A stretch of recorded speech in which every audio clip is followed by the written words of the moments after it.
Je fais cette vidéo en ce moment sur les besoins de réaliser une étude des marchés ou plutôt, je dirais, le besoin de comprendre votre marché avant de vous lancer. C'est très important. Alors, vous êtes un entrepreneur ou vous êtes juste un jeune ou une jeune fille ambitieuse qui veut se lancer en entrepreneuriat. Vous avez une idée pour votre produit ou votre service. Vous vous posez des questions. Vous avez peur d'entrer sur le marché, des fois aussi de confusion ou alors, tout simplement, il n'y a pas de la clarté. Cette vidéo vous concerne. Il est dit statistiquement que 95% des entreprises ou des activités qui se lancent s'arrêtent dans les 5 premières années.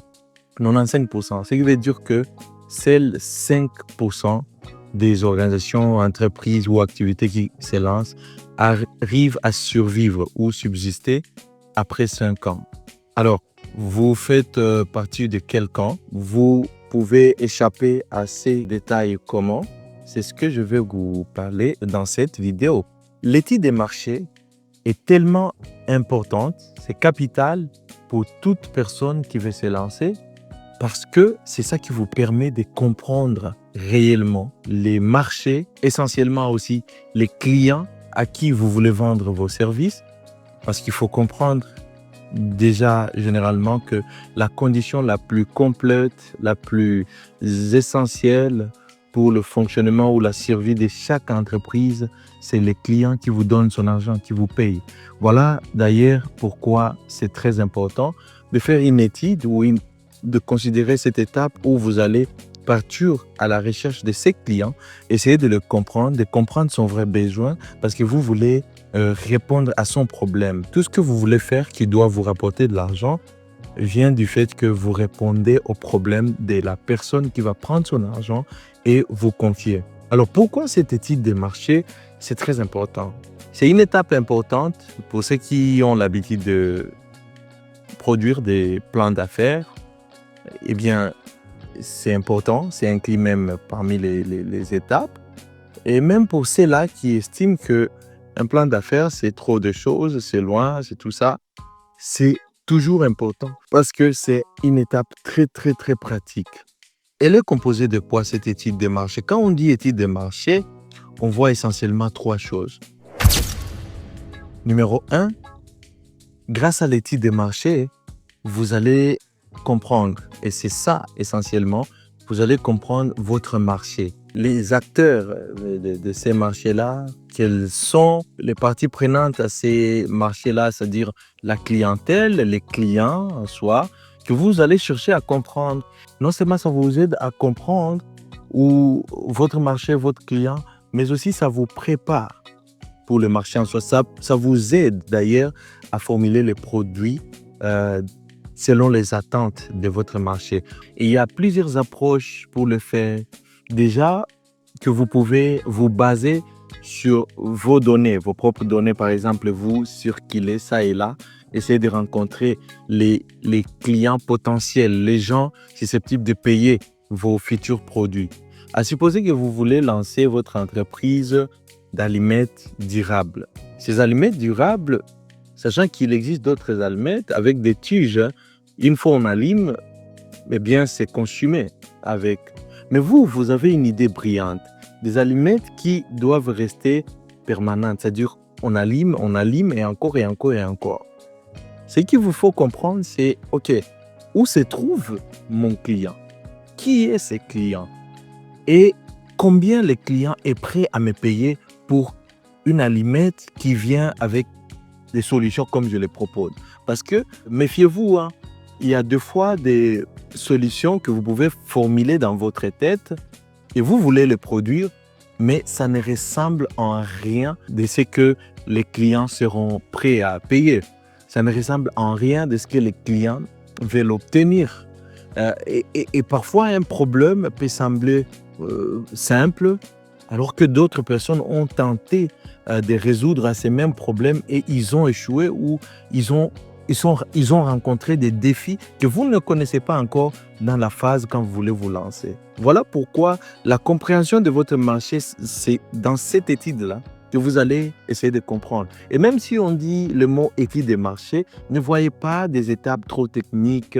Voyez tout simplement votre initiative, vous en train de partir, d'essayer de savoir qui sont les gens qui peuvent acheter et à combien ils peuvent acheter, ils sont où, ça va vous donner des avantages en fait. Vous comprendrez où est-ce que vous pouvez positionner vos points de vente, où est-ce qu'il faut travailler avec des fournisseurs, des relais, des distributions, où est-ce qu'il vous faut être dans un marché, grand marché, ou alors prendre une porte quelque part. Grâce à cette étude des marchés, bien évidemment, vous allez aussi comprendre combien ils sont prêts à payer pour ce genre de services, sur les sons, bien sûr.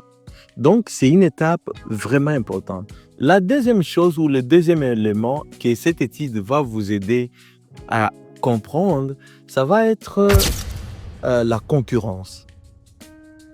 Combien de gens fournissent déjà des solutions par rapport aux problèmes que je vais résoudre? Il y a la concurrence directe et la concurrence indirecte. Puisque vous voulez faire votre entreprise d'aliments, il existe d'autres entreprises qui fournissent peut-être aussi d'autres types d'aliments. Déjà, c'est la concurrence. Vous ne proposez pas exactement la même chose, mais vous répondez au même problème. Donc, c'est de la concurrence. Et leur comprendre vous donne avantage. Et c'est dans cette étape d'étude des marchés où vous pouvez en apprendre davantage. C'est-à-dire, vous allez chercher à comprendre quels sont les acteurs clés qui fournissent ou qui répondent au même problème par la solution similaire. Et quels sont leurs points forts, quels sont leurs points faibles. Parce que justement, s'il y a des points faibles, c'est qu'il existe aussi des clients insatisfaits. Et ça, vous allez comprendre en rencontrant les clients, mais aussi dans la première étape, mais aussi dans cette étape, en rencontrant les acteurs en question, les concurrents ou des gens qui vont vous donner des problèmes.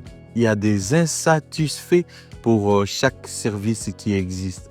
Et donc, c'est dans la faiblesse des solutions pour vivre dans les marchés en question, où vous pouvez tirer l'avantage pour votre coût ou peut-être aussi votre communication en termes de marketing par rapport à votre future entreprise.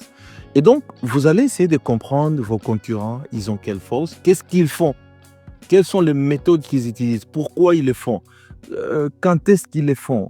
Tout ça, c'est des éléments très importants que vous aurez en faisant cette étape.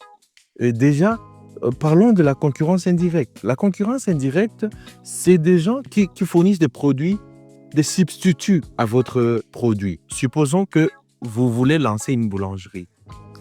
En dehors des gens qui font d'autres boulangers, en fait, les gens qui produisent, par exemple, les beignets seront vos concurrents indirects. Parce que quand un client achète les beignets, il peut choisir de ne plus acheter le pain parce qu'il a acheté les beignets. Et donc, bien que le beignet soit différent du pain, mais ces produits-là peuvent substituer les vôtres, c'est qu'ils sont aussi vos concurrents directs. Donc, comment on se fait fournir, par exemple, en matière première, et des fois comprendre les prix des choses, les consommables, tout ça.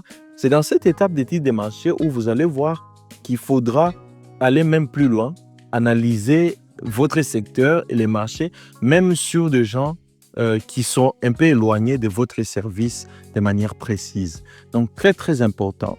Alors, la troisième étape, ça va être de comprendre l'environnement de votre business, l'environnement où va se tenir maintenant votre affaire. Et par environnement, vous voulez lancer les aliments durables. Peut-être que vous aurez besoin de bois, peut-être que vous aurez besoin de l'essence ou du gaz. Mais quelle est la politique de l'endroit ou de la région du pays par rapport à ces matières premières? Parce que vous pouvez planifier quelque chose de vraiment excellent. Vous voulez vous lancer pour comprendre qu'il existe des réglementations que vous violez rien qu'en appliquant votre production. Et ça, c'est des choses qu'il faut comprendre à l'étape ici quand vous étudiez votre marché. Donc, l'étude des marchés est très importante. Vous allez comprendre l'environnement politique. Et là, on va parler du PSTEL.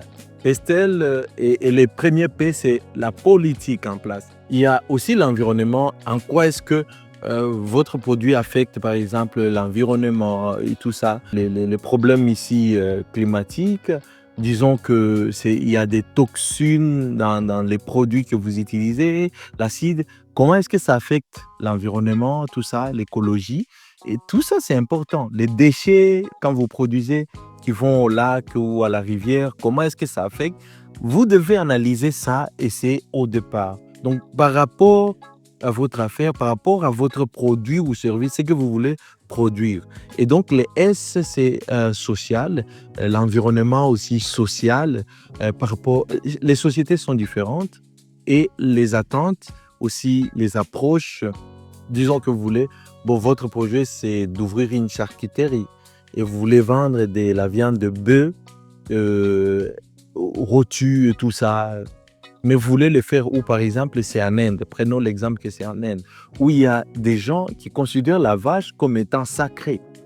Vous voyez déjà que socialement parlant, l'environnement social n'est pas favorable à votre projet ou à votre initiative. Et ça, c'est très important pour comprendre si vous voulez le faire, vous voulez le faire où et pourquoi et comment. Et donc, tout ça, ça va vous aider. Et donc, l'environnement aussi technologique. L'environnement technologique, c'est que, OK, quelles sont les connaissances? Parce que par technologie, il faut juste comprendre la connaissance. Parce que technologie, ce n'est pas que des iPhones, des MacBooks ou quoi qu'il en soit, des IA. Non, la technologie, c'est des connaissances, la plupart des fois locales. C'est-à-dire, quelles sont les connaissances qui existent, les compétences, les connaissances, les atouts qui existent, qui peuvent contribuer non seulement à la mise en place de ces projets, mais aussi peut-être beaucoup plus là où je peux faire recours, par exemple, pour l'élaboration de ces services ou l'élaboration de ces produits. Donc, les connaissances qui sont là au niveau local, ça, c'est l'environnement technologique. C'est lui qui veut lancer une start-up, par exemple, sur des questions digitales, et qui se trouve à Silicon Valley, aura facilement des gens où recourir, par exemple, pour travailler sur un quelconque projet, des réseaux neuronaux, IA, les histoires. Par exemple, qu'un jeune ou qui veut lancer sa start-up dans une région au fin fond en Afrique, là où non seulement les compétences, par exemple, en termes de ressources chez les gens, peut-être les serveurs, peut-être les services au niveau local, l'espace, avoir la connexion en fibre optique et une bande passante importante qui va lui permettre d'opérer sur le projet. Peut-être que cela ne va pas être là. Donc, l'environnement technologique concerne les connaissances, les compétences, mais aussi les outils qui existent déjà, auxquels vous pouvez faire écho dans la fabrication de votre produit ou dans l'élaboration de votre service à vendre. Et tout ça, c'est dans des titres de marché. Et donc, l'environnement aussi économique. Et par environnement économique, parce qu'on a parlé du pestel, donc on est sur les haies, l'environnement économique, vous allez chercher à comprendre, par exemple, je me trouve dans quel pays? Je suis en RDC, je suis au Cameroun, je suis par exemple en Tanzanie. OK. Quels sont les chiffres par rapport à ces secteurs dans mon domaine? Quels sont les chiffres pour dire les marchés ici représentent potentiellement combien de gens qui ont besoin de ce genre de services? Et moi, je veux occuper, par exemple, quel pourcentage localement? C'est-à-dire, c'est question de comprendre. On a quelle quantité, la population, et je vais toucher quel secteur, qui représente le nombre des clients potentiels par rapport à ces problèmes ici. Ça concerne deux fois comprendre les PIB ou le produit national brut aussi, PNB, du pays. Ça concerne comprendre les niveaux de richesse, le coût de la vie. Ça concerne comprendre économiquement parlant la richesse potentielle derrière les secteurs dans lesquels vous voulez vous lancer et aussi votre part du marché, ce que vous voulez avoir, tout ça. Et en dernier lieu, les L, c'est légal, l'environnement légal pour dur juridique et tout ça. Les lois disent quoi par rapport à ces secteurs, par par rapport, que ce soit les autorisations administratives, quel service de réglementation je dois avoir, quelles sont les procédures et tout ça, très important. C'est-à-dire, que dit la loi par rapport à ces secteurs?